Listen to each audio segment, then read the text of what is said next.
Bismillahirrahmanirrahim. Assalamualaikum warahmatullahi wabarakatuh. Alhamdulillah anak-anak, pada hari ini kita berjumpa kembali dalam pembelajaran daring kita dalam mata pelajaran Pendidikan Agama Islam kelas 7 ya. Oke. Kemarin kita sudah membahas tentang pembagian najis ya. Jadi hari ini kita masih dalam bab 3 dengan judul Semua Bersih Hidup Jadi Nyaman ya. Kemarin Ibu sudah menjelaskan tentang najis. Pembagian najis itu ada najis ringan yaitu najis mukhaffafah, najis sedang itu najis mutawasito, dan najis berat yaitu najis mughallazah. Nah, kemarin Ibu memberikan pertanyaan kepada kalian, sudah Ibu cek hampir semuanya jawaban kalian itu jawaban nomor 5 itu kalian menjawab dengan najis mukhaffafah ya. Padahal di situ Ibu kasih clue bahwasanya itu adiknya Ani itu sudah minum susu formula, berarti kan yang termasuk najis mukhaffafah itu hanya yang minum ASI ya. Jadi kalau sudah minum susu formula itu bukan najis mukhaffafah lagi, tapi sudah najis mutawasito walaupun usianya belum berusia 2 tahun ya. Silakan lebih jeli lagi ya nak. Oke, sekarang kita bahas tentang hadas nih. Kemarin kita bahas tentang toharo. Toharo itu bersuci dari najis dan hadas. Najis sudah kita bahas kemarin. Hari ini kita akan membahas tentang hadas. Masih ingat apa itu hadas? Jadi hadas itu keadaan tidak suci pada diri seorang muslim yang menyebabkan ia tidak boleh melaksanakan ibadah tertentu. Nah, hadas dibagi menjadi 2. Yang pertama hadas kecil, yang kedua hadas besar. Apa saja yang termasuk dalam hadas kecil? Nah, di sini Bu jelaskan bahwasanya keluarnya sesuatu dari kubul dan dubur. Apa itu kubul dan dubur? Kalian sudah tahu. Kubul itu yang bagian depan dan dubur itu bagian belakang ya. Keluar sesuatu dari kubul dan dubur ya. Bisa itu buang angin, bisa itu buang air kecil, buang air besar ya, dan yang lain sebagainya. Kemudian hilang akal. Hilang akal itu bisa pingsan atau tidur. Kemudian bersentuhan dengan yang bukan mahram, menyentuh kubul dan dubur dengan telapak tangan. Jadi menyentuh kubul dan dubur dengan telapak tangan itu termasuk bagian dari hadas kecil ya. Nah, cara menyucikannya yaitu dengan berwudu. Ya, cara menyucikan hadas kecil yaitu dengan berwudu. Tapi jika tidak ada air maka boleh bertayamum ya. Nanti ada syarat dan ketentuannya kenapa harus tayamum. Karena tidak sembarang orang boleh bertayamum ya, sesuai keadaan nanti. Nah, lalu yang kedua itu ada hadas besar. Nah, hadas besar itu yang termasuk ke dalamnya itu ada jima. Jima itu berhubungan suami istri. Nah, lalu keluar mani, haid, melahirkan, nifas, dan meninggal dunia. Cara menyucikannya yaitu dengan mandi wajib. Maka jika tidak ada air boleh bertayamum ya. Itu. Jadi kalau kita sedang hadas kecil, kita bersucinya hanya dengan berwudu saja sudah cukup untuk sholat ya. Kita cukup berwudu saja. Tapi kalau kita hadas besar maka kita harus mandi wajib terlebih dahulu, kemudian baru berwudu untuk melaksanakan sholat ya. Nah, tadi Ibu sudah membahas tentang hadas besar itu tadi ada haid, ada nifas, dan yang lainnya ya. Nah, ini Ibu jelaskan sedikit tentang darah kebiasaan perempuan. Apa itu darah kebiasaan perempuan? Jadi seorang perempuan itu akan mengalami beberapa hal ini ya. Nah, yang pertama haid ya. Haid ini darah yang keluar pada perempuan pada kondisi sehat ya. Jadi jika seorang perempuan mengalami haid, maka dia sehat. Ciri-cirinya darahnya itu kental, hangat, bau kurang sedap, hitam, merah tua, kemudian berangsur menjadi semakin bening. Nah, usia normalnya orang yang mengalami haid ini paling cepat 9 tahun ya, kalau berdasarkan buku, dan rata-rata itu belasan tahun baru kena haid ya. Itu tergantung fisik seorang perempuan itu sendiri ya. Nah, masa haid itu minimal sehari semalam ya nak. Jadi kalau kalian haidnya cuma sehari semalam berarti itu sudah termasuk haid ya. Nah, tapi pada umumnya perempuan yang mengalami haid itu 6 atau 7 hari, dan paling lama itu 15 hari. Maka jika kalian haid lebih dari 15 hari, itu nanti masuk ke dalam istihadhah ya. Yang kedua itu nifas. Nifas itu darah yang keluar sesudah melahirkan. Jadi ketika seorang perempuan baru melahirkan, itu maka akan keluar darah nifas. Nah, darah nifas ini banyaknya itu bermacam-macam ya. Ada yang hanya segumpal darah, ada yang banyak seperti itu. Nah, rata-rata perempuan mengeluarkan darah nifas itu selama 40 hari. Dan paling lama itu 60 hari ya, sekitaran itu. Lalu yang ketiga itu istihadhah, yaitu darah yang keluar tidak pada hari-hari haid dan nifas karena suatu penyakit. Jadi darah istihadhah ini itu darah penyakit. Nah, kalau haid itu tadi pada perempuan yang sehat, kalau nifas itu pada perempuan yang sudah melahirkan, sedangkan darah istihadhah ini darah penyakit. Darah istihadhah ini misalnya kalian haid ya, haidnya lebih dari 15 hari. Nah, yang lebih dari misalnya hari ke-16 itu masuk darah istihadhah ya. Nah, darah istihadhah ini ada 4 macam. Keluar kurang dari masa haid, belum masanya haid ternyata sudah haid, itu masuk istihadhah. Kemudian kedua, keluar lebih dari masa haid yang kata ibu tadi. Paling lama kan 15 hari masa haid itu. Misalnya hari ke-17 masih keluar darah, maka itu namanya darah istihadhah. Darah istihadhah ya. Keluar sebelum usia haid atau setelah masa menopause. Menopause itu perempuan yang sudah mau memasuki masa lansia ya, lanjut usia, itu nanti keluar setelah masa menopause ya, sudah lansia seperti itu. Dan keluar lebih lama dari maksimal masa nifas. Jadi kalau lebih dari 60 hari nifasnya masuk darah istihadhah itu. Nah, perempuan yang istihadhah itu tetap harus melaksanakan kewajiban sholat dan puasa.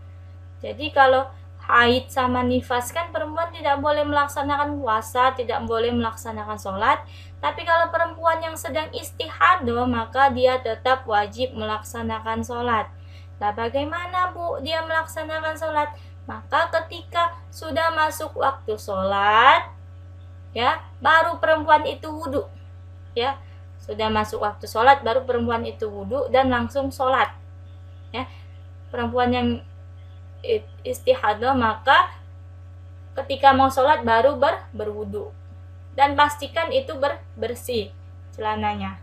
Ya, ini ibu mengajarkan tentang ini ya, aturan syariat Islam ya, jadi jangan malu-malu. Ini pengetahuan, bukan berarti ibu mengajari hal yang tidak baik ya, tapi ini pengetahuan terutama untuk yang perempuan ya. Jadi pastikan ketika kalian haid itu tidak, kalau lebih dari 15 hari maka silakan cek ke dokter apakah itu istihadhah, apakah itu darah penyakit atau bukan ya. Nah, karena kalau lebih dari 15 hari maka kalian dikenakan kewajiban untuk melaksanakan sholat karena itu dianggap sebagai darah penyakit ya. Tuh, jadi ada 3 darah kebiasaan perempuan, yaitu haid, nifas, dan istihadah. Oke, kita lanjut ke cara toharo. Cara toharo itu cara bersuci, cara menyucikan tadi. Kan tadi ada hadas besar dan hadas kecil. Nah, masing-masing hadas ini ada cara mensucikannya sendiri. Kalau untuk hadas kecil itu cara mensucikannya dengan berwudu, sedangkan hadas besar cara menyucikannya dengan mandi wajib. Nah, pertama Ibu bahas dulu mandi wajib ya. Nah, mandi wajib ini cara bersuci untuk menghilangkan hadas besar. Tata caranya yang pertama, niat mandi untuk menghilangkan hadas besar. Sudah hafal semua niat mandi wajib? Jangan sampai tidak hafal ya, sudah SMP. Jadi wajib menghafalkan niat mandi wajib. Nah, niatnya silakan kalian buka di bukunya, itu ada niatnya. Nawaitul ghusla liraf'il hadasil akbari fardhan lillahi ta'ala. Yang artinya saya niat mandi wajib untuk menghilangkan hadas besar karena Allah Ta'ala ya. Boleh bahasa Indonesia, tapi kalau bisa dihafalkan juga Arabnya ya. Nah, ketika kalian membaca niat tadi ya, silakan cukup dilafazkan di dalam hati saja ya. Tidak perlu dijahirkan, tidak perlu dikeraskan membacanya, cukup di dalam hati saja, karena itu di kamar mandi ya. Apalagi kamar mandinya yang gabung sama WC, tidak diperkenankan untuk melafazkan lafaz Allah ya, termasuk doa ini ya. Jadi niatnya ini di dalam hati saja. Lalu yang kedua, menghilangkan najis yang terdapat di badan. Jadi kalau badannya ada kotor, misalnya ada luka, dibersihkan dulu darahnya. Ada bekas jerawat yang pecah, dibersihkan dulu darah jerawatnya ya. Ada kotoran tadi habis main, terus kakinya kena kotoran ayam, dibersihkan dulu najisnya ya. Setelah dibersihkan najis yang terdapat di badan, barulah membasahi seluruh tubuh. Pastikan seluruh tubuh kalian kena air ya.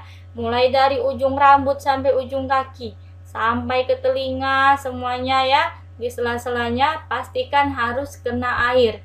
Jangan sampai ada sesuatu hal yang menghalangi air untuk mengenai kulit. Misalnya pakai kutek. Nah, perempuan jangan pakai kutek, karena itu kalau kalian mandi wajib bisa tidak sah kalau pakai kutek itu ya, karena dia tidak menyerap air kutek itu ya. Ya, pokoknya jangan sampai ada sesuatu hal yang menghalangi air untuk menyentuh kulit. Misal tip egg, nih tip egg, jadi harus bersih ya. Seluruh tubuh harus kena air, tidak ada yang tidak terkena air ya, pastikan. Nah, itu yang wajibnya. Selebihnya boleh pakai sampo ya. Yang pasti yang air itu harus kena seluruh tubuh terlebih dahulu ya. Jadi kalau misalnya nggak ada air, kondisi tidak ada air, maka cukup basahkan seluruh tubuh. Nggak ada air Bu untuk bilas pakai sampo, ya udah nggak apa-apa. Yang penting badan kalian basah semua, seluruh tubuhnya basah semua, maka itu sudah sah mandi wajibnya ya. Itu ya. Lalu yang kedua, wudu. Wudu itu cara bersuci untuk menghilangkan hadas kecil. Hadas kecil tadi kan sudah dijelaskan, keluarnya sesuatu dari kubul dan dubur. Misalnya buang air besar, buang air kecil, buang angin, itu termasuk hadas kecil.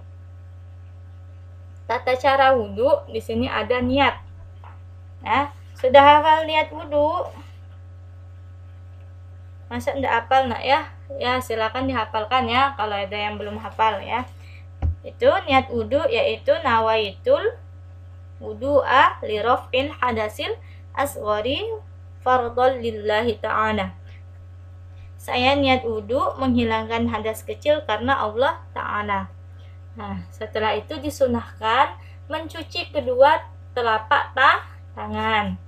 berkumur, dan membersihkan lubang hidung. Jadi itu sunnah nak ya, ingat itu sunnah. Lalu membasuh muka, membasuh kedua tangan sampai siku, mengusap kepala, disunahkan membasuh telinga, membasuh kaki sampai mata kaki, kemudian tertib. Setelah itu berdoa setelah wudhu. Apa doanya? Asyhadu an la ilaha illallah wa asyhadu anna Muhammadan abduhu wa rasuluh. Allahumma ja'alni minat tawwabin wa ja'alni minal mutatahhirin wa ja'alni min ibadikas sholihin. Nah, itu doa setelah wudhu ya. Nah, kalau misalnya ketika kalian wudhu ternyata air di rumah kalian itu tinggal sedikit. Nah, pada saat kondisi sekarang kan air pam tidak menyala nih. Nah, airnya harus hemat karena cuma sedikit. Maka kalian boleh wudhu yang wajibnya saja. Apa bagian yang wajib? Itu membasuh muka. Membasuh kedua tangan sampai siku, mengusap kepala, kemudian baru membasuh kaki ya. Yang lainnya itu sunnah. Nah, jadi kalau kalian tidak ada airnya cuma sedikit dan itu harus berbagi dengan anggota keluarga yang lain dan untuk keperluan yang lain, maka boleh yang wajibnya saja ya. Kalau misalnya airnya banyak, monggo silakan yang sunnahnya juga dilakukan untuk mendapatkan pahala ya. Lalu yang ketiga itu tayamum. Nah, ini rukso. Jadi tayamum itu cara bersuci yang diberikan sebagai rukso. Rukso itu keringanan ya untuk orang yang tidak dapat memakai air ya. Nah, jadi kalau misalnya di rumah kalian nggak ada air, bukan berarti kalian boleh tayamum nak.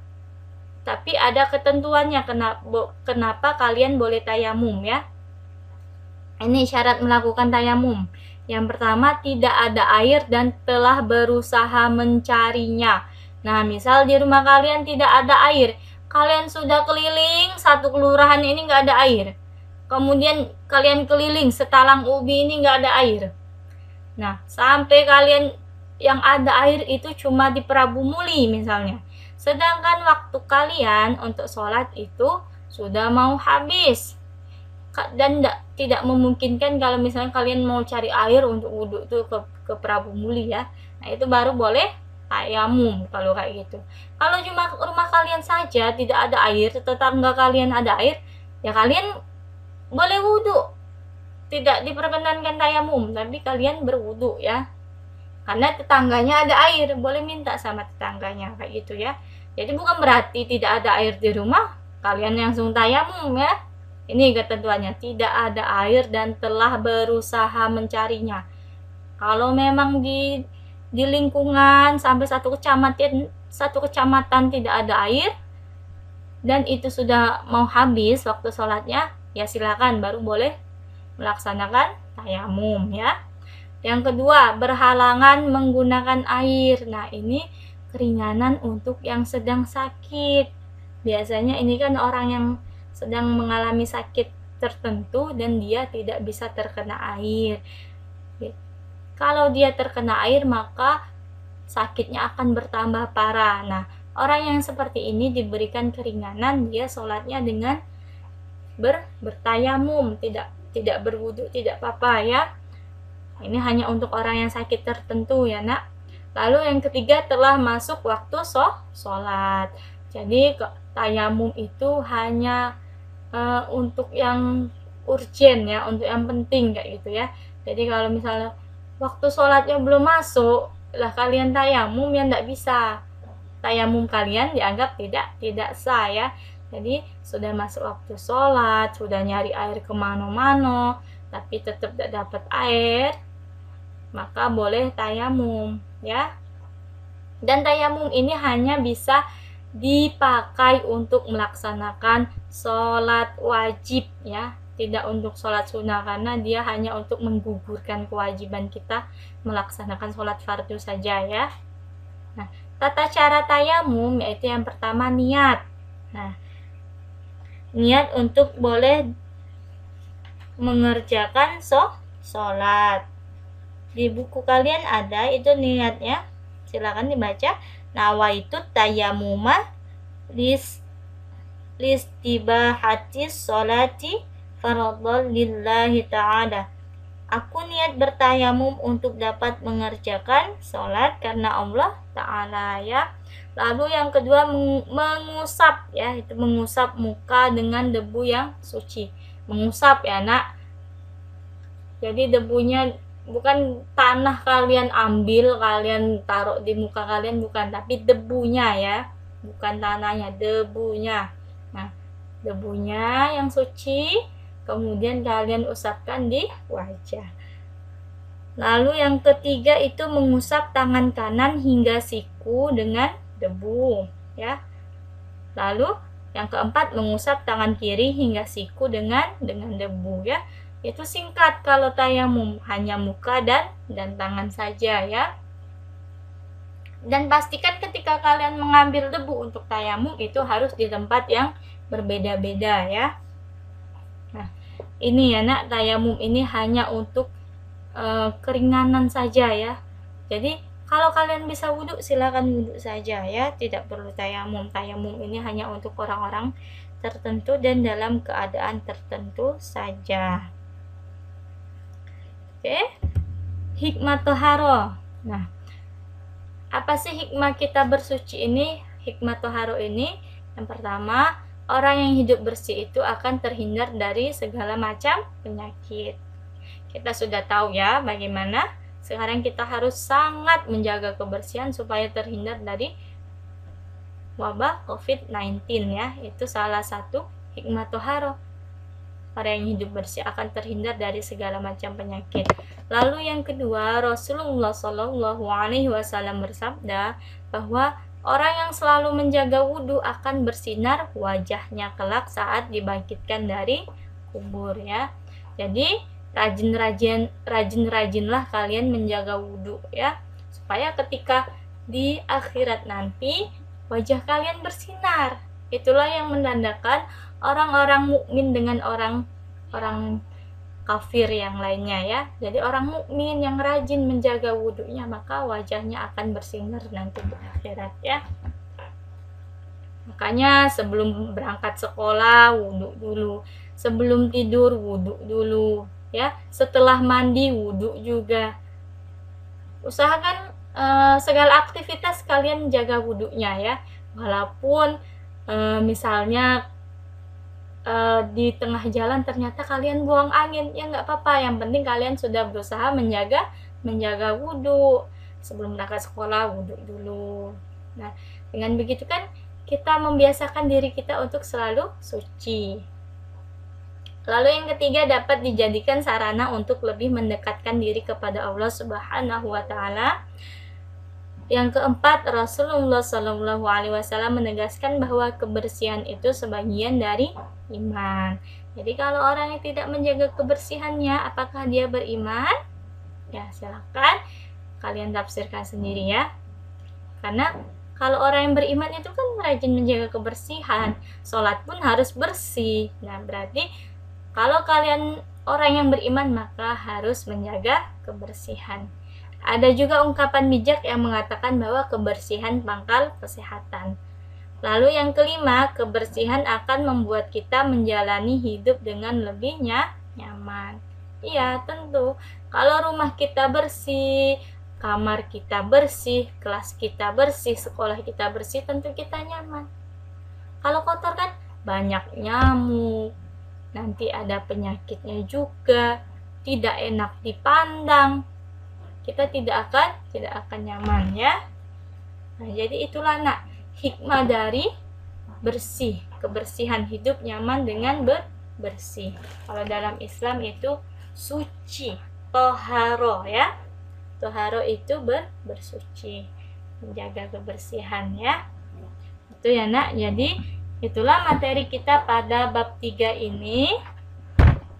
Jika kalian ada yang ingin ditanyakan, silakan tanyakan di grup WhatsApp ataupun di Classroom juga boleh ya, komentar pribadi ya. Lalu untuk tugas hari ini, silakan kalian catat materi yang sudah Ibu sampaikan tadi.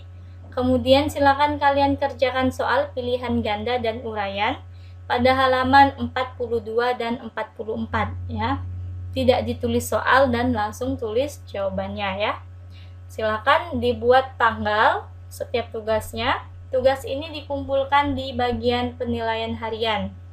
Nah, bagi siswa yang tidak menggunakan akun Classroom-nya sendiri, misalnya menggunakan akun orang tuanya, silakan kalian tuliskan nama lengkap kalian pada komentar saat kalian mengirimkan tugas ya. Oke. Itu saja dari Ibu ya, Ibu rasa cukup ya materi kita pada hari ini. Kurang lebihnya Ibu mohon maaf ya. Boleh kalian tambah materinya dengan membaca buku lain atau kalian membaca referensi lain, misalnya dari YouTube, kalian saksikan video di YouTube atau kalian ikut kajian, pengajian ustadz atau ustazahnya ya. Silakan, Ibu tidak membatasi, dimanapun kalian bisa menuntut ilmu ya. Itu saja dari Ibu, kurang lebihnya mohon maaf.